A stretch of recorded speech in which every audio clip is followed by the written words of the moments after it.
Welcome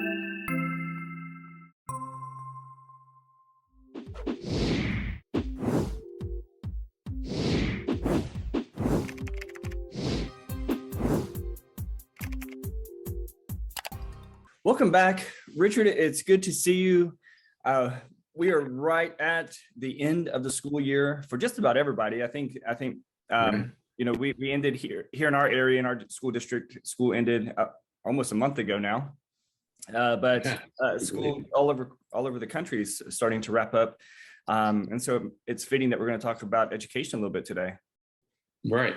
Yeah, each week we try to select a topic that addresses important mental health matters.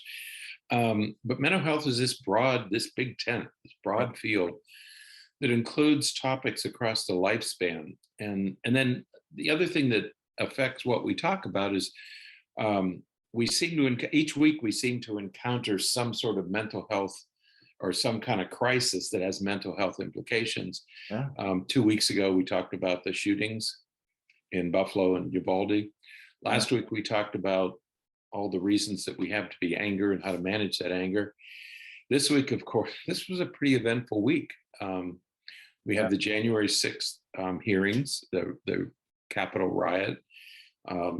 Those hearings are ongoing, and they're creating a certain amount of passion.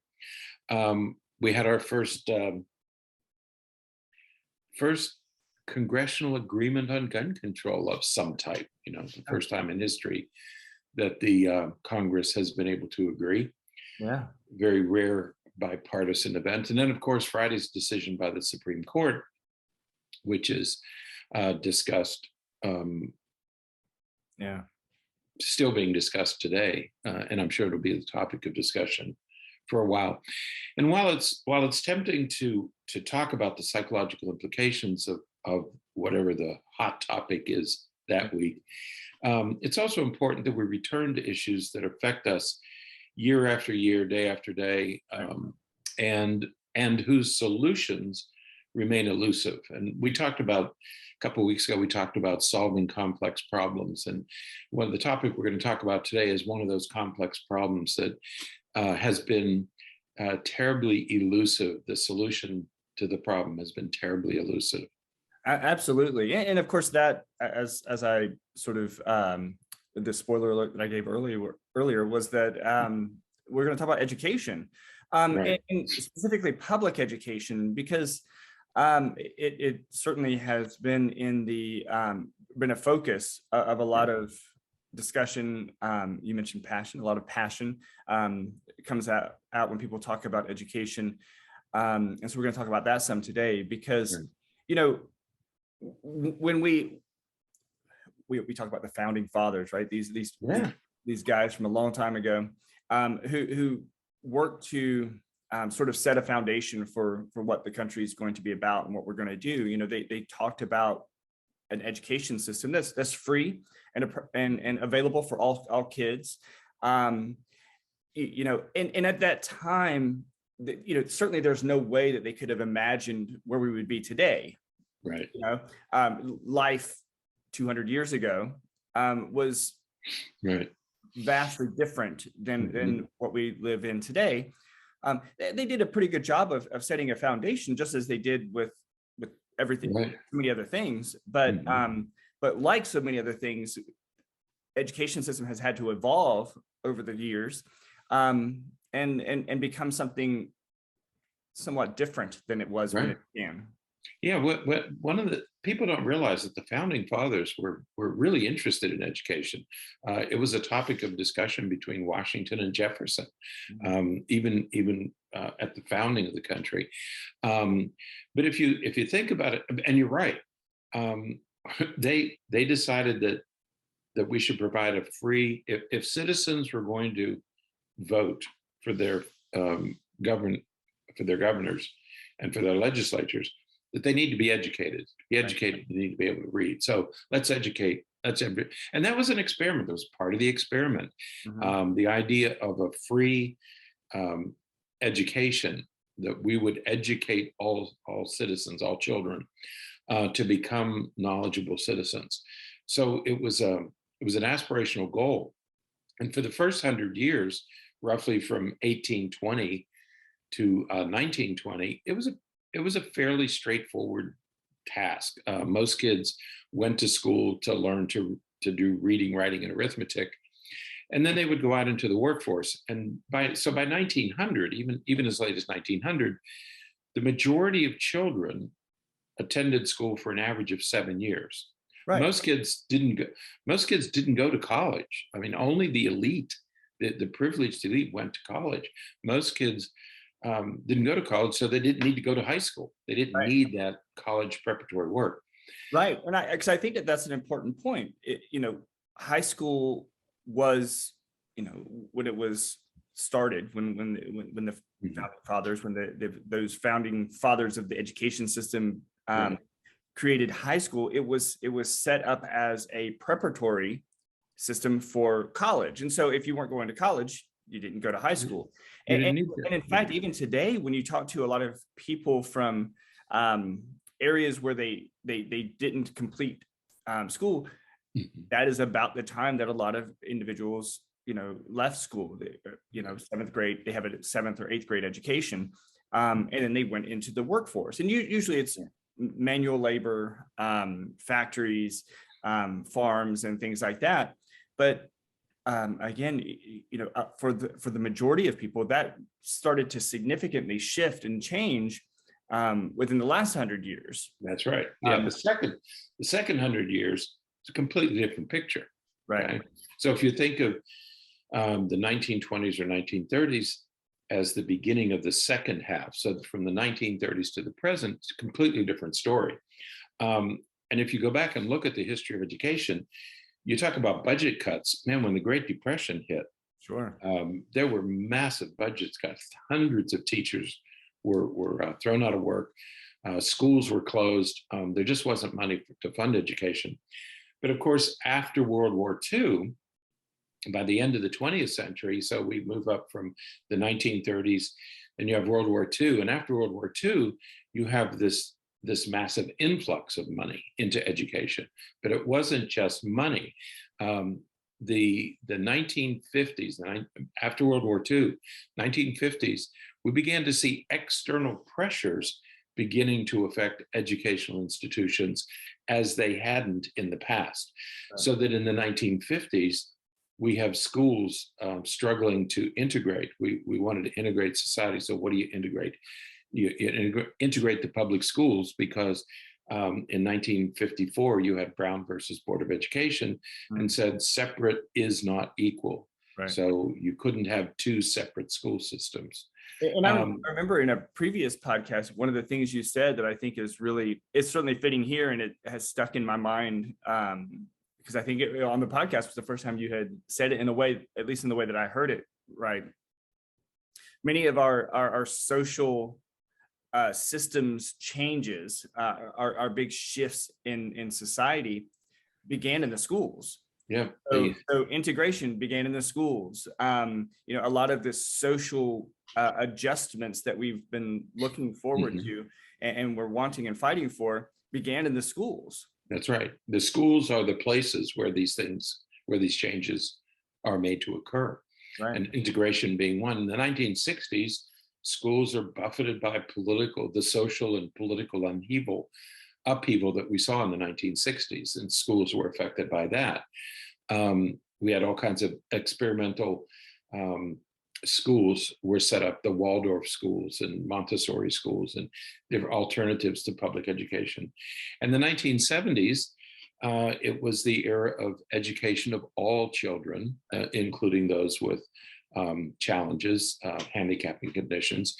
And then in the 1980s, what happened, and the 1980s were pivotal because by the 1980s, we began to get concerned about the failure of American schools, that American schools were somehow falling behind. The American educational system was falling behind other countries like Russia and Japan and other European countries, that we just weren't keeping up. Yeah. And in 1983, there was a publication called A Nation at Risk, and it sounded an alarm that that education is failing. And that notion, which really isn't true, it wasn't true in 1983, that notion is still alive today, that somehow there's something dreadfully wrong with our public schools. And if you look at the data that A Nation at Risk used, if those data have been reanalyzed since then, and even though there's plenty of evidence to suggest that education is not falling apart and US students are not falling behind, this notion that there's something wrong in education continues to persist into the present. Right. And so in the 80s, it really seemed as though the focus was on how we compared to other countries. And so we're considered at risk and falling behind because suddenly we're comparing ourselves to these other countries. And I always think that that's a risky proposition, because cultures and societies are different in different countries. They have different values, they have different sets of expectations, and sure, we can try to create measures that are sort of consistent across the board that we use to measure. Life is still different. When you talk about some Scandinavian countries where students they don't really start to read and write until they're 7 or 8 years old, whereas here we're starting when they're 4 or 5 years old. And right. It's just very different because family structures are very different, community structures are very different. My goodness, the governing bodies are very different. I think life is very different when you have universal health care. I think that leads to a very different set of circumstances for most families. That's right. And so when you have all of these other systems in place, certainly education, which is a crux for all societies, all countries, certainly that's going to be very different when everything else around it is very different. That's right. And so education is a fundamental institution in most countries, certainly in all developed countries, right. And even in developing countries, education is valued. You see those pictures of kids being educated under whatever circumstances exist. So education is a pillar, it's an institutional bedrock in most countries. But by 1983, in the 1980s, and remember the Cold War was still cold, it was still going on in the 1980s. And one of the things, and you remember the Reagan presidency where we talked about Star Wars and these different missile defense systems. So the Cold War was very much alive then, and we were always fearful that our country and our students were somehow falling behind, that we weren't keeping up, and our schools were to blame for that. So by the 1980s, schools, what happens in schools becomes a political topic, a topic with political implications. Right. And so the idea that schools are somehow failing means that we have an education crisis, and that crisis has to be solved. Right. And one of the problems in education that doesn't exist in most other institutions is that everybody has gone to school. Right. And it seems like because you've gone to school, you somehow know how to solve the education crisis. And, I've been to school, I know what's needed. Well, going to school and knowing about education are two vastly different things. Right. But we have this effort that we call educational reform. We're going to solve the education crisis. And so we have this effort beginning in the 1980s for educational reform. Right. And I think that there are two sides to this coin. Yeah. On the one side, you have what the federal government has done. The federal government began to get into education in the 60s and 70s with integration and the No Child Left Behind. So the federal government began to get more and more involved in what had been a state concern, a concern that only states were involved in. Federal government got involved, and we and you'll recognize these names. Yeah. You know, like no, in the 1990s, it was standards-based education that we had to, kids had to achieve certain standards. And from that, we got high stakes testing. Right. Yeah. And then that evolved into, you know, Nickelby, or No Child Left Behind. We have the whole conversations and the push for the race to the top. Then we had Common Core, and I guess most recently, every student succeeds. And it's all of these are systems that were put in place by the federal government to push education forward, or with the idea that they were going to push education forward. And you know, we get into those, when you look at some of those programs, I think that most people in education immediately saw that, well, there's no way that's going to work. I remember when Nickelby, No Child Left Behind was first you know, presented, and we're thinking, statistically, there's no way that every child is going to read on grade level. I mean, that was the goal, right? That by third grade, every child will be reading on grade level by third grade. Well, statistically, that just can't happen. I mean, there are things such as learning disabilities and intellectual disabilities and things like that.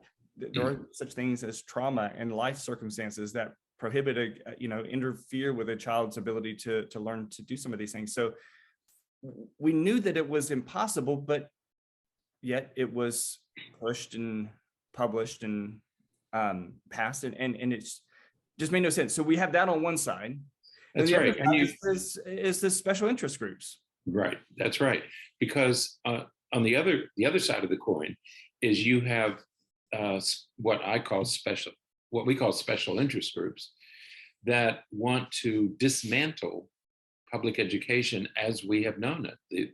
The idea that we would provide a free public education to all children in our public schools, that they wanted to dismantle the public schools, and they want to replace them with something. But I've never been quite clear what something is, because what we hear about is, well, we should stop funding public education and instead replace public schools with charter schools, magnet schools.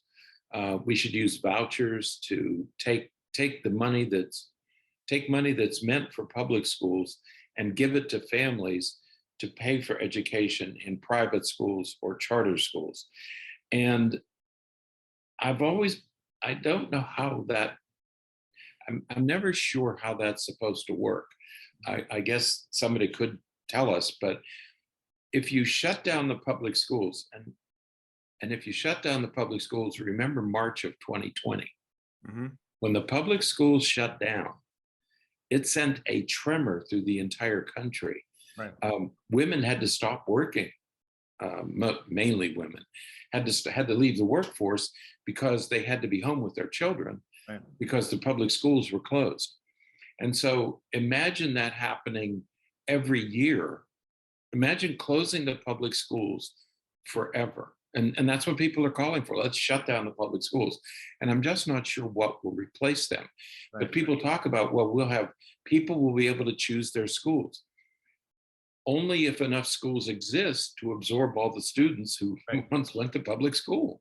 Right. I mean, when you think of many or most cities, even small cities, have 4 or 5 or 6 elementary schools. Right. So regardless of how the system is set up, whether it's a public education system or their charter schools or you're going to need 4, 5, or 6 elementary schools. Right. It's going to be the same students. Right. They may be divided up differently to different schools.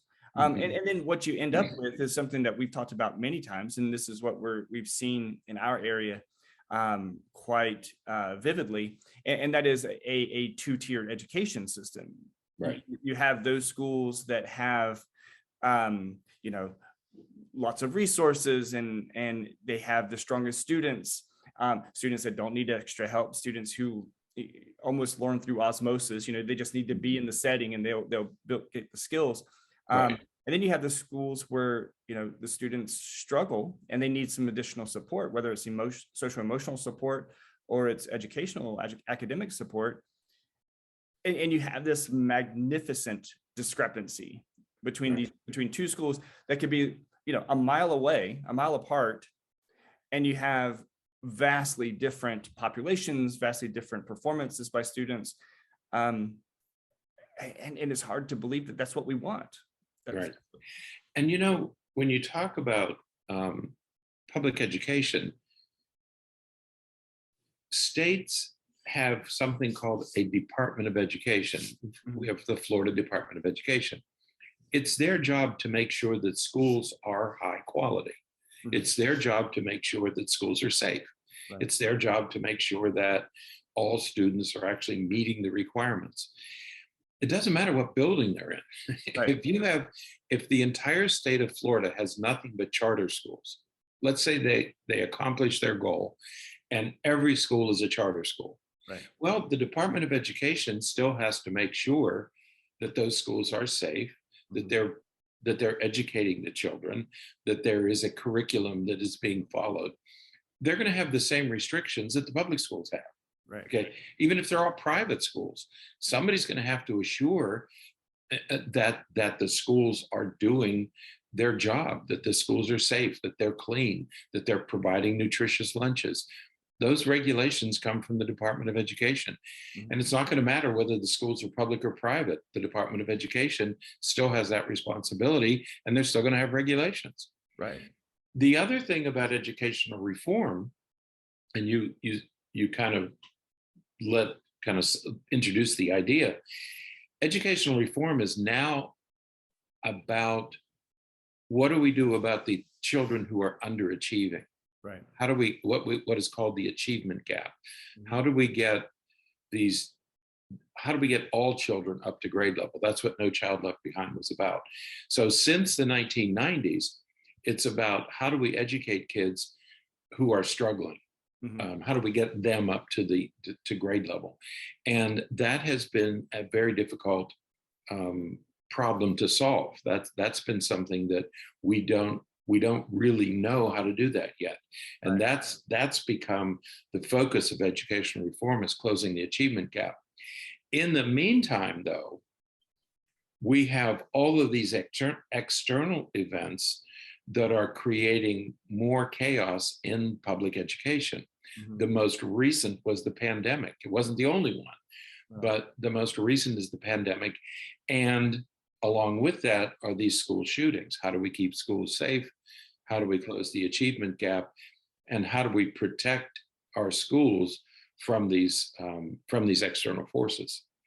Right. So whether we're talking about the approaches and the attempts by the federal government to create these, standard-based education systems and programs, or we're talking about what the special interest groups want with charter and magnet and private schools, neither of these approaches are really finding any success. And we're continuing to have, as you just described, we're continuing to have the issues with the achievement gap. And now many times, instead of having an achievement gap between a couple of between students in a classroom, we're finding achievement gaps between schools. And so hundreds of students over here who are doing really well and hundreds of students over here who are doing very poorly. And now we have achievement gaps that are much larger. And that makes it much more difficult to address. And so, the pandemic kind of brought the school system back into the spotlight and some of the issues that were had there. And all the while, the ones, the folks that are really doing all the work and really trying to help, move things forward and resolve some of these are teachers. That's right. That's right. We talk about the federal government, the U.S. Department of Education. We talk about state governments, the Florida Department of Education. We talk about special interest groups, charter schools, magnet schools, private schools. What does all this come down to? Education reduces to a classroom teacher. Right. Okay. Nobody knows more about this than classroom teachers do. And that's been true since the beginning.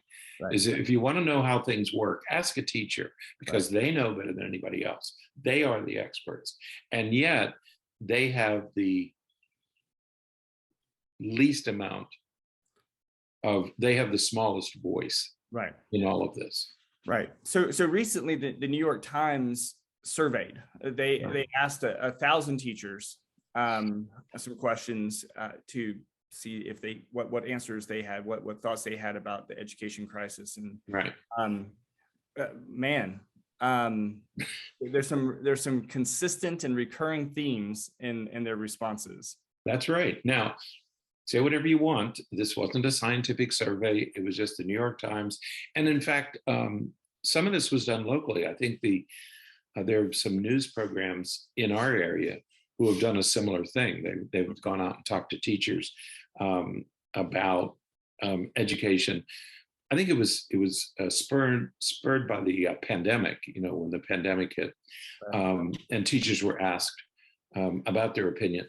The New York Times did it on a larger scale. They asked teachers to respond to these questions.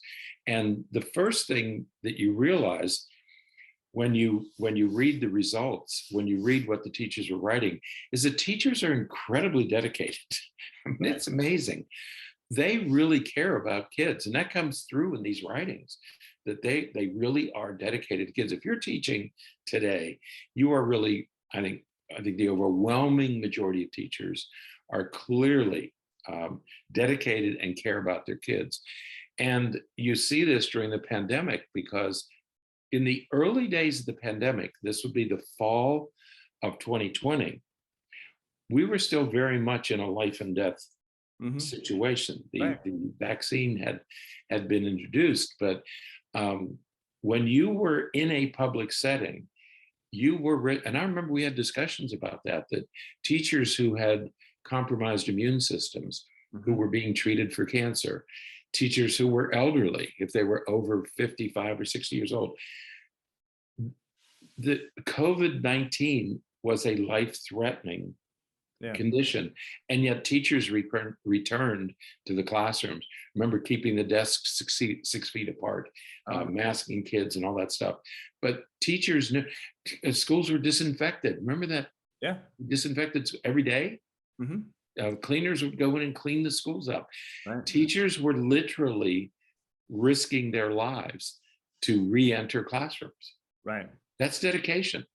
Absolutely. And with their dedication, or maybe in spite of their dedication, some of the issues that they expressed, and some of the issues that they presented in their responses, it's almost embarrassing to think that this is what we have to tell them.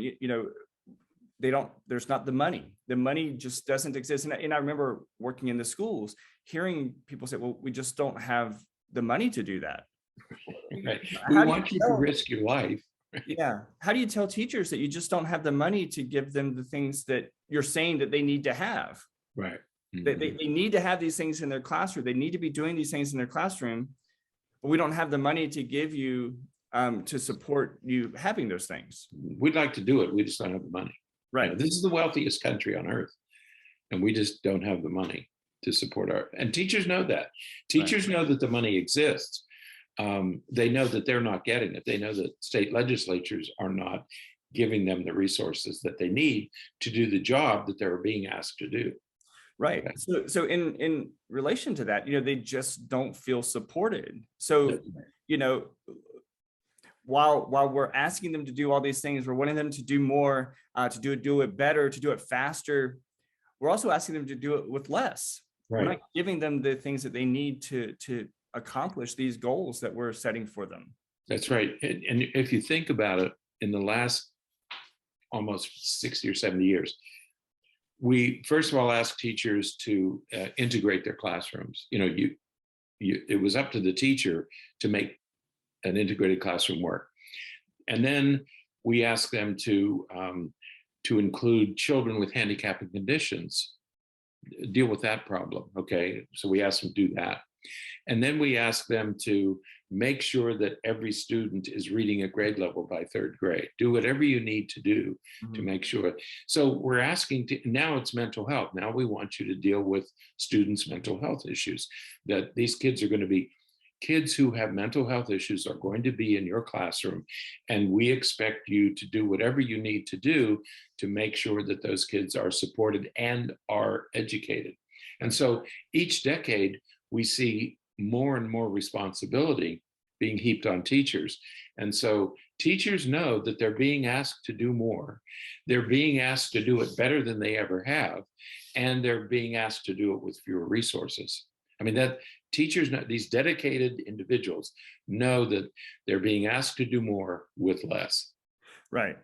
And what one of the things that the pandemic did, or at least brought to light, is this, and I love the way that they put it in the article, that the idea is that they have to time travel. Because, you know, now, so if we want to maybe delude ourselves just a little bit and say that the pandemic crisis is diminishing. Meanwhile, you know, there's an uptick in prevalence rates everywhere. So we have teachers going back to school, and what we're wanting them to do is we want them to take the students who have just been through all of this. Right. We have third graders that this past year we had third graders who have never had a typical school year. Yeah, they just never had a typical school year. We want you to take those students and kind of go back 2 years to February of 2020 before the pandemic, and look at what was going on then, kind of pick it up as though nothing ever happened. And then, man, why aren't things working out? Why aren't students doing as well on tests and, you know, in these big performance standards-based assessments, high stakes? Why aren't they doing as well on those tests as we would expect them to? That's right, because at the end of the last school year, we still had high stakes testing in Florida. And so that's what they mean by time travel. You can't ignore the fact that for 2 years, we had chaos and confusion. We had some stability, but we're not going back to February 2020. Right. And we can't expect teachers, but that's the expectation. Well, the kids are back, everything's back to normal. There is no normal. Okay. Right. Yeah. And then the other thing is the Great Resignation. Absolutely. And this is something that is, I think you have to be in the schools to see this. Because many students, not all students, of course, but many students are just less engaged. They are not, I don't know if it's because schools tended to bend over backwards to make sure that students progressed and that we weren't, you know, I don't know that any student in the 2019-2020 school year, I don't know that any students were retained that year.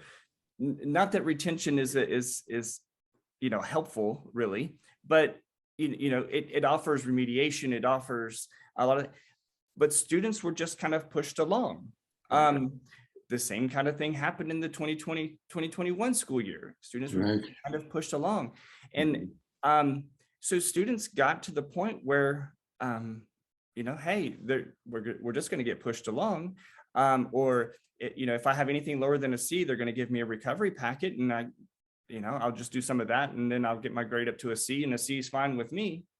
That's passing. That'll get me to, you know, where I need to go. And so a lot of students have become very disengaged with the educational system, and they're just at school creating behavioral issues and creating lots of other problems, affecting relationships, and lots of things that are really causing a lot of problems. That's right. Yep. And so just as many workers left the workforce, we've all heard about the Great Resignation. A similar thing happened to school children. You know, they sort of lost momentum and lost their sense of purpose, and they just don't go to school the way they used to. And it's going to take time to recover. Other teachers are saying, get rid of high stakes testing. I guess enough said about that, right? I mean, we don't need that. We need to evaluate kids, but not the way we've been doing it in the past 20 or 30 years. And then the other notion that it's very hard you were in the schools during this very difficult period. Right. But it's really hard for the general public to understand just how much stress the pandemic added to an already stressful job. Right. You were there, you saw it. Absolutely.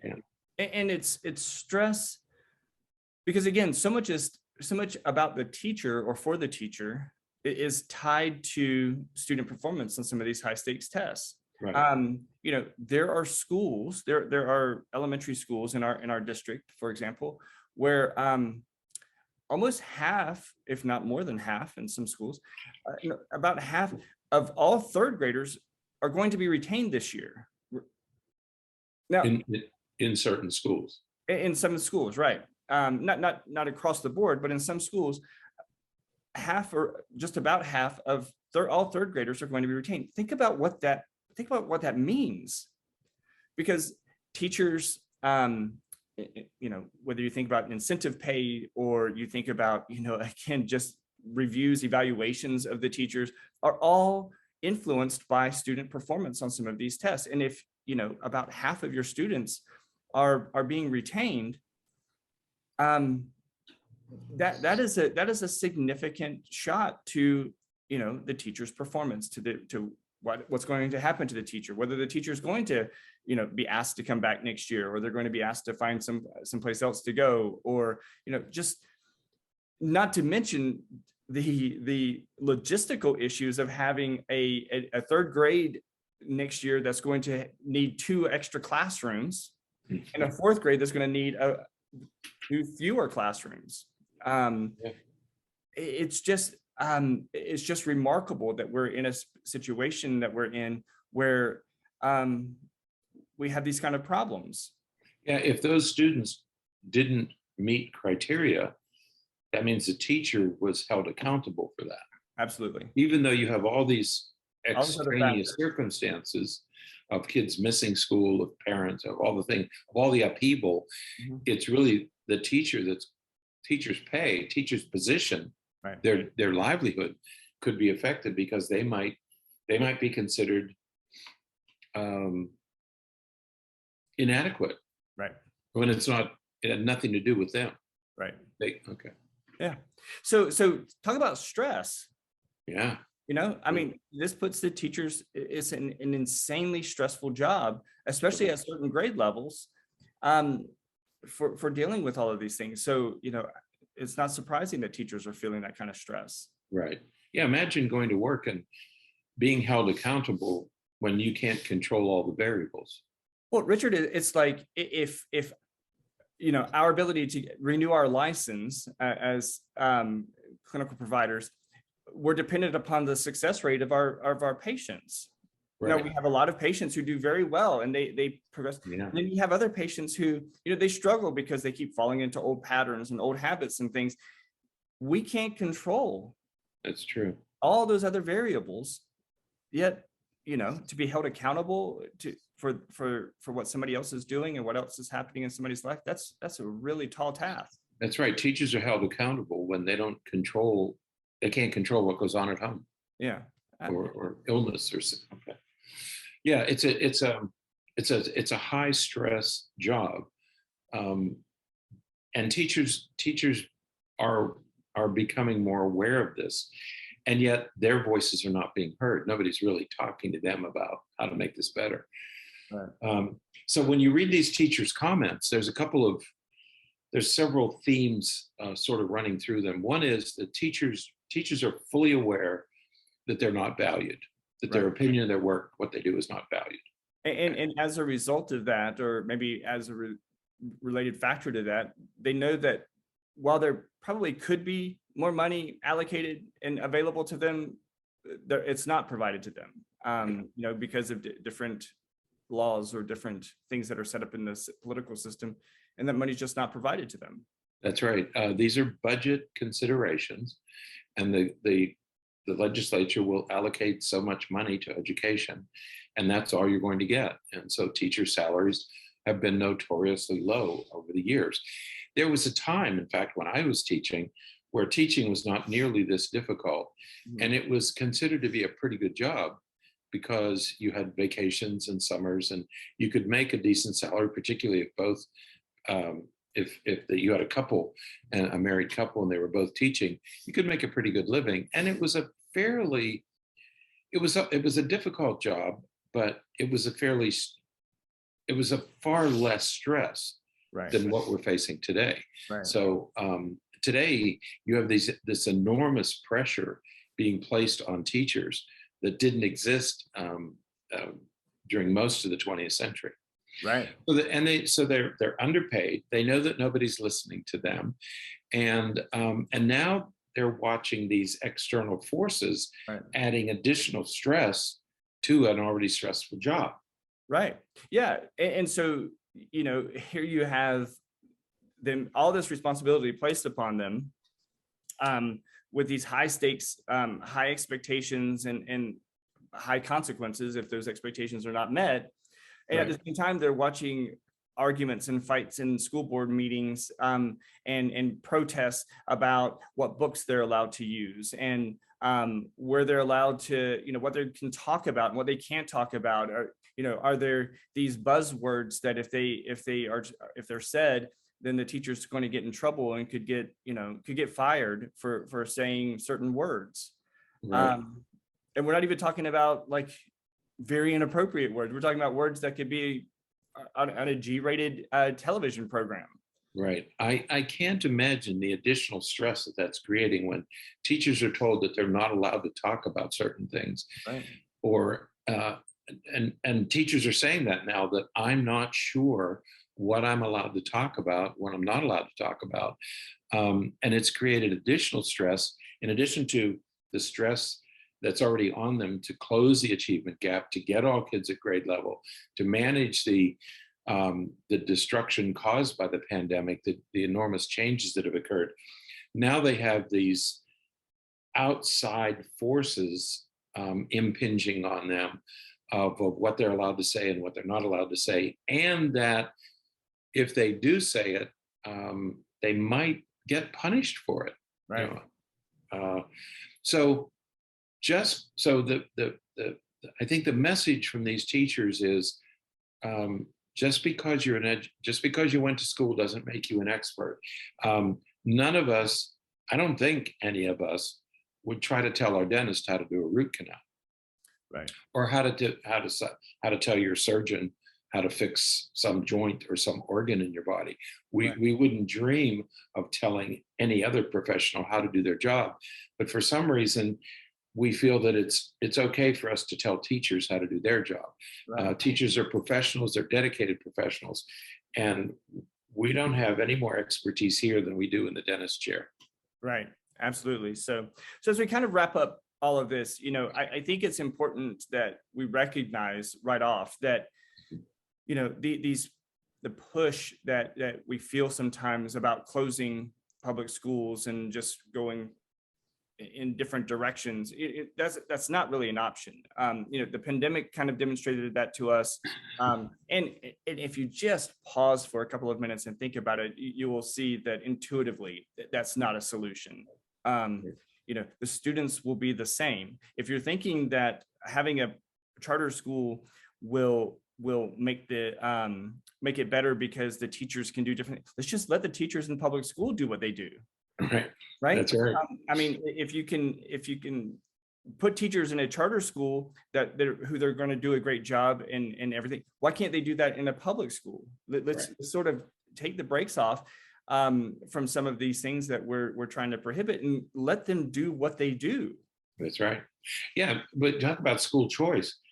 Everybody, we love this idea of school choice, but it's not. School choice is not an option unless you have enough choices. And right now we don't. We don't have. If charter schools are good, then let's make all schools charter schools. But then what do you have? Public education. It's still the same students. Still the same students, still the same system, still the same Department of Education. Nothing really changes. If charter schools are that good, make all schools. In our county, we have magnet schools, these high performing magnet schools. Well, turn all schools into magnet schools. Right. You know, why just have a few? So if you want school choice, make sure you give parents enough, make sure you give students enough choices. Don't do it by lottery.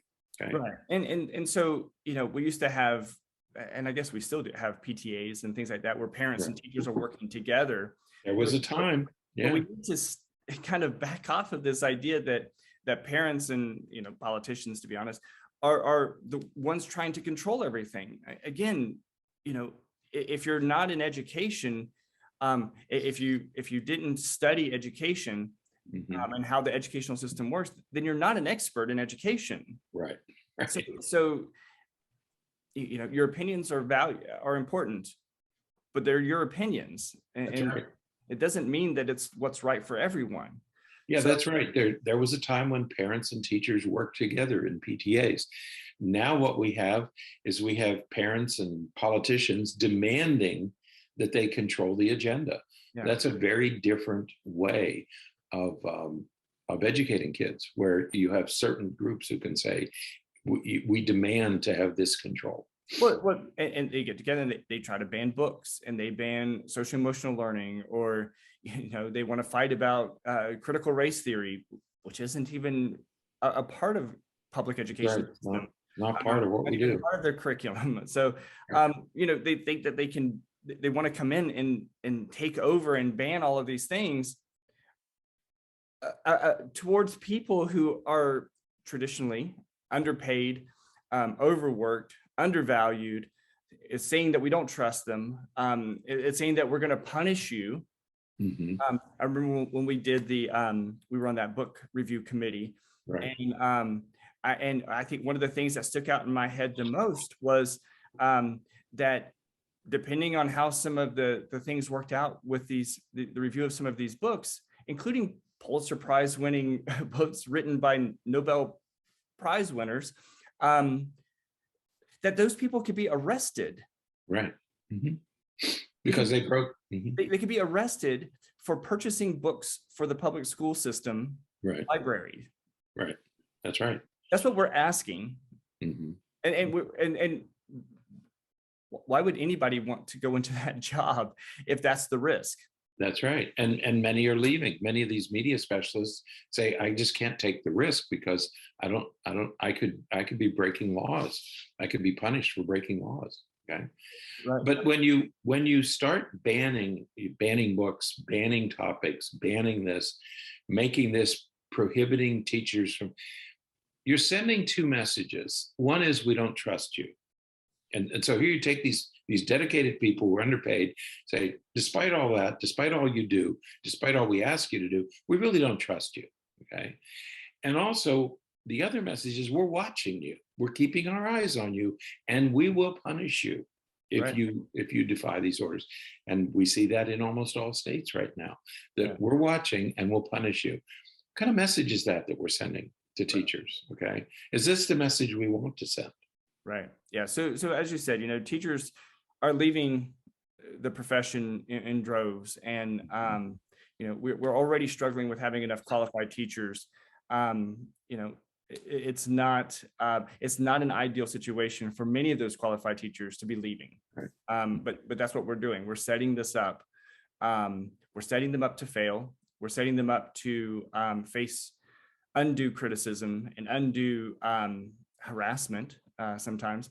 And you know, again, like you said, is that the message that we want to send? Is that what we want to do? We need to thank teachers for what they're doing, appreciate the work that they're doing and the attempts that they're making to meet all of these expectations, while at the same time